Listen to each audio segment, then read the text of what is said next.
Alright, welcome to this Partscaster build. Mike Williams acquired a bunch of parts, took it to me to put together what he calls his dream strat, which consists of a BloomDoom body and a Musikraft neck, Callaham Bridge and tuners, I believe, and we have high spirit pickups. Right here you'll see me scoping out what we got in the mix, sorting the parts, checking out that neck plate, seeing if the holes were drilled in the right spot. You never know what you're going to get. In fact, some people would say life is like a box of guitar parts. I used all the parts except there was 2 sets of screws. One was aged and one wasn't, and I used the aged. And here you will see me putting some wax on the threads like they say to do. Really waxing them, really laying into that wax, getting a nice coat on there. That's probably the biggest takeaway from this video, is just like wax your screws. And if you're not sure how much wax you need to use, then you're not using enough wax. And here I'm picking up the neck, seeing how it fits in the pocket, if it fits in the pocket. And no, it didn't. In fact, the finish in this guitar is so thin that just by placing the neck on there, as you see, chipped out a small corner of the neck pocket route, which I showed Mike, and he said it matched the aesthetic of the rest of the guitar because it is a Relic'd body, so lucked out with that one. But that set the stage for how I was going to treat the rest of the build, just carefully, because that finish was super thin, probably as thin as the candy coating on an M&M, if you know what that's like. And I could have used a router, sure, but it was only 0.010 of an inch, so I decided to go by hand.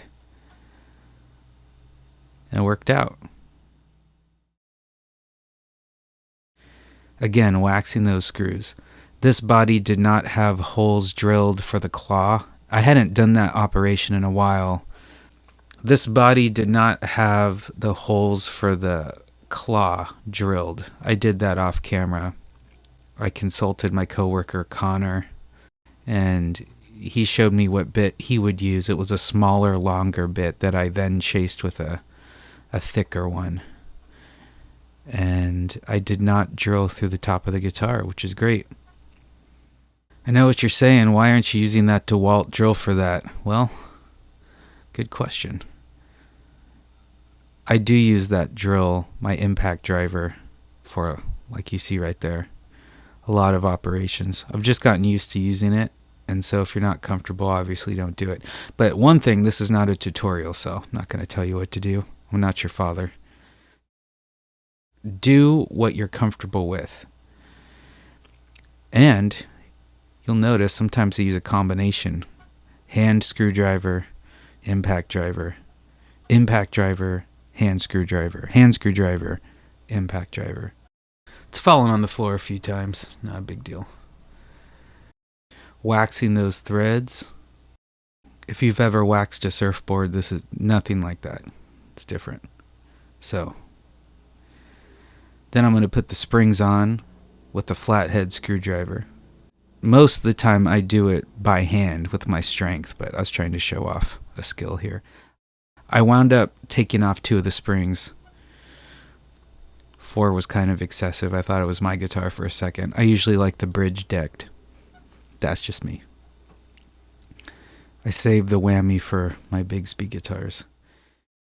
Here I'm installing the ground wire, because without that, you're not grounded, brah. I'm just going to clean the area where I'm going to put some solder with a file.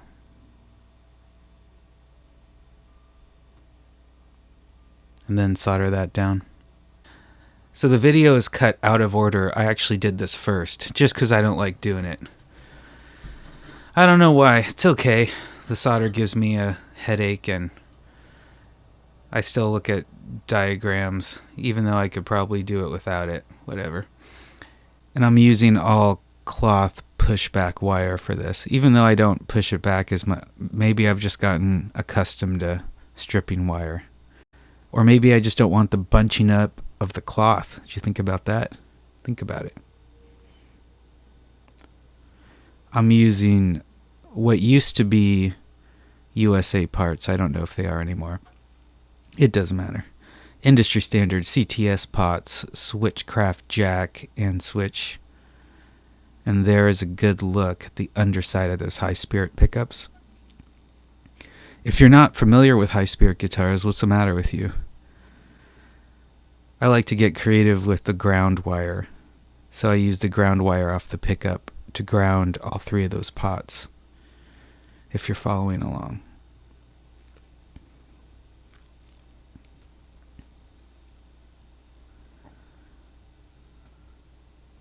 Solder smoke, danger's curve.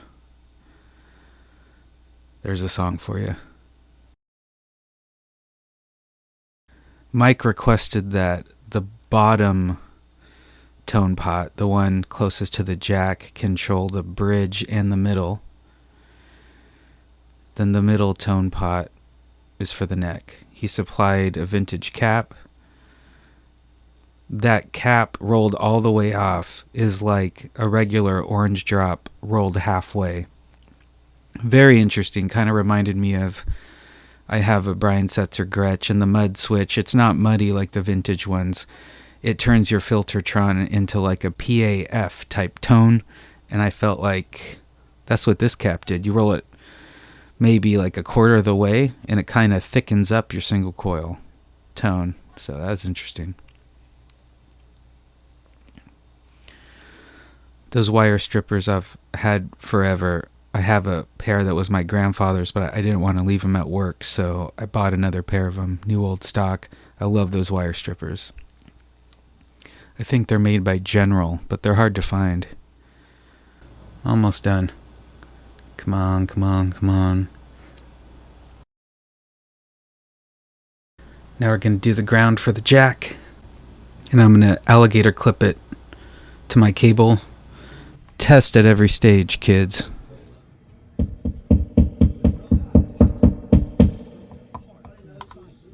don't know, it's been there all day. I'm gonna move it next door because I don't want to keep it. I'm gonna move it. I'm gonna put it by that wall. We could put it in our neighbor's trash can. We could do that, you know. We could. Be quick.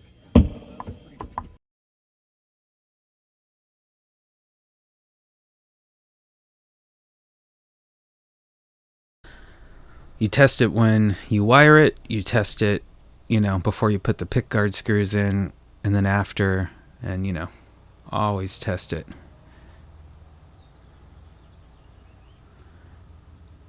Wiring up the jack.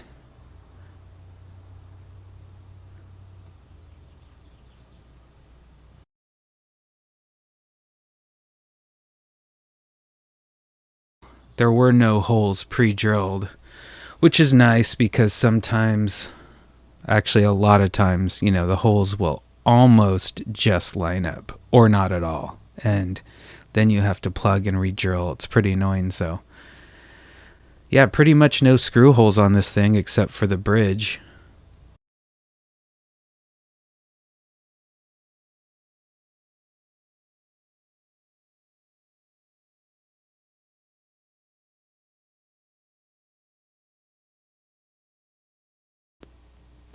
Using my jack tool to emulate a jack plug in there to make sure that the tip of the jack doesn't hit the route, because then you have to undo what you did.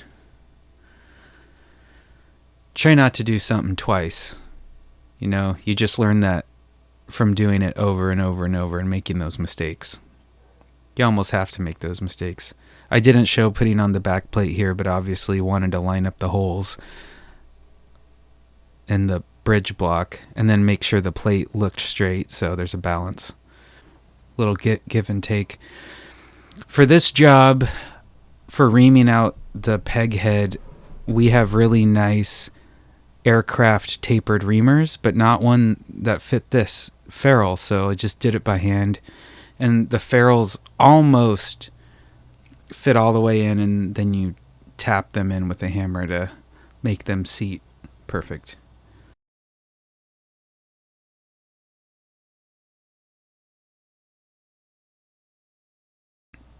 See, like that.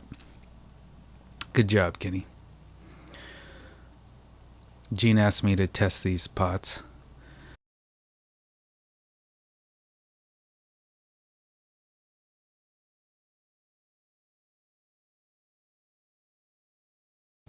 Learned this trick from my buddy Walt. Line those tuners up with a block. These are the easy ones. The Fender ones with the nubs are hard because they lean towards the edge.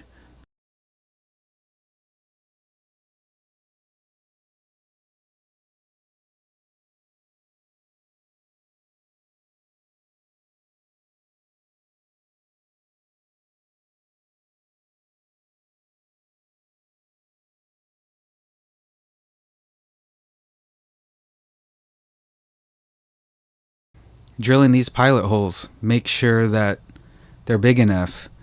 You know, in some cases, like the neck pocket, I'll measure it, and then if the bit is slightly smaller so the threads dig in more, that's okay with me. Here, no, I want to make sure that it fits exactly, because you don't want to break off the screw inside the hole and then have to extract the screw, and it turns into a big freaking deal.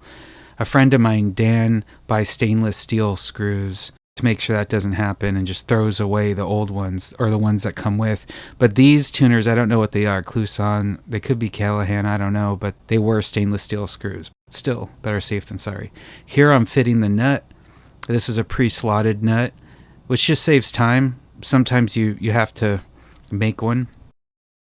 But if you have them, why not use them? And I'm just made a mark with pencil and just sanded it until it fit. And then I'm marking my line that I'll rough cut in those slots deeper. I didn't get it on film. I thought I pressed record, but I didn't. But I aged that nut with leather dye and a mixture of coffee. Sometimes I use Coke. And I sand it to make sure the dye sticks, and then I buff it. And sometimes I'll use a lacquer pen. But it turned out great, and it really fit the guitar's aesthetic. Mike requested that. He actually wanted unbleached, but I said that I could Relic'd the nut. So here I'm just getting it real rough. You know, I want to make sure that it's low enough, but not too low. That's a classic mistake, is you're roughing in the nut and you go too low. And then you don't want to fill a new nut. That doesn't make sense. You just throw it away and start over. So, yeah, the only way you learn to go slow is by making that mistake.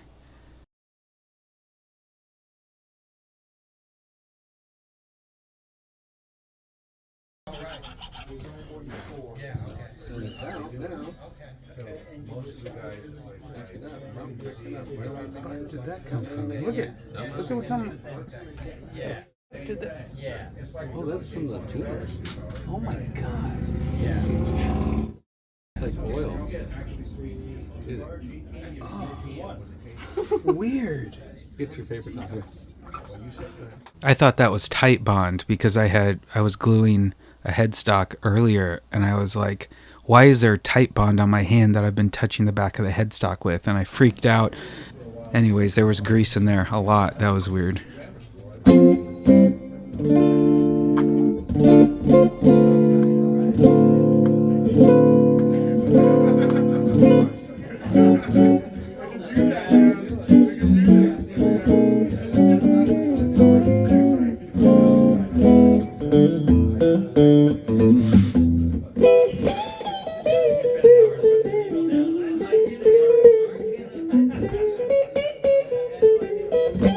Out of tune. Just seeing how it played, roughly, you know. It was a pile of pieces, and now it's a guitar, so. Here's the setup process. I'm getting the two outside E's where I want, and then matching the radius of the saddles to the board, which is 9.5.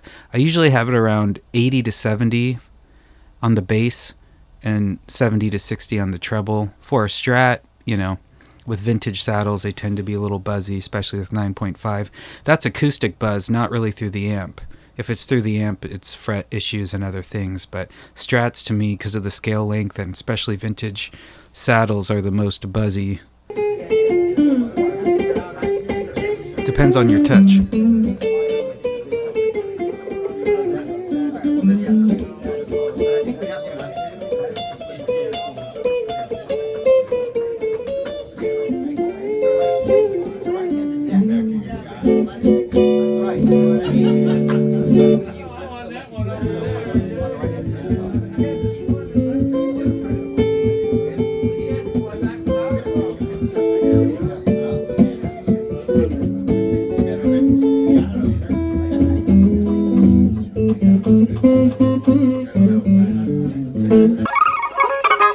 Bet y'all didn't know I could shred, did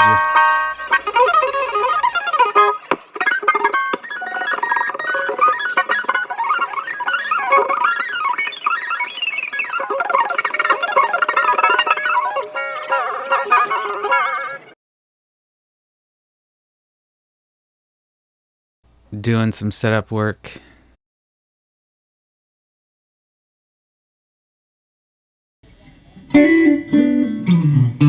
This is Paul Oon, amazing guitar player, works at the shop, testing it out,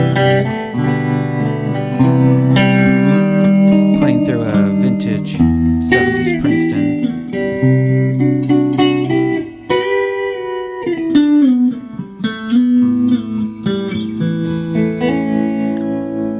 Those high spirit pickups sound real balanced.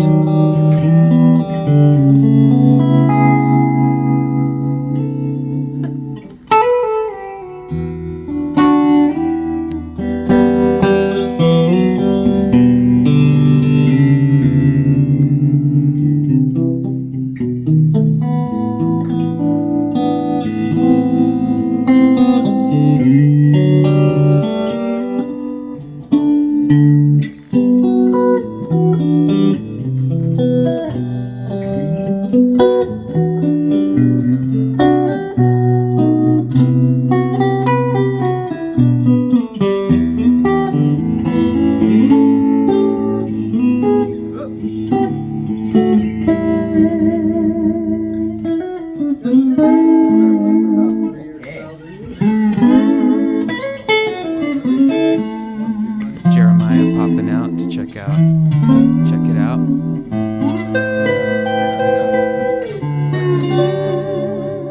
That's a bad thing.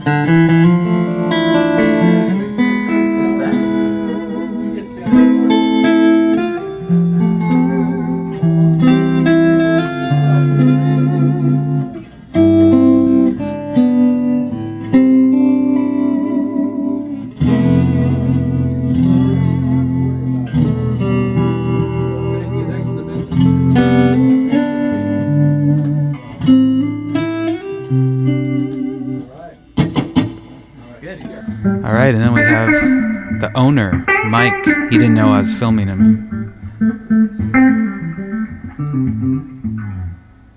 Yeah. No, use back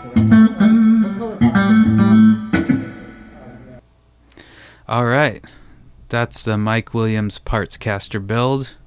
Done. Really enjoyed it, and until the next one.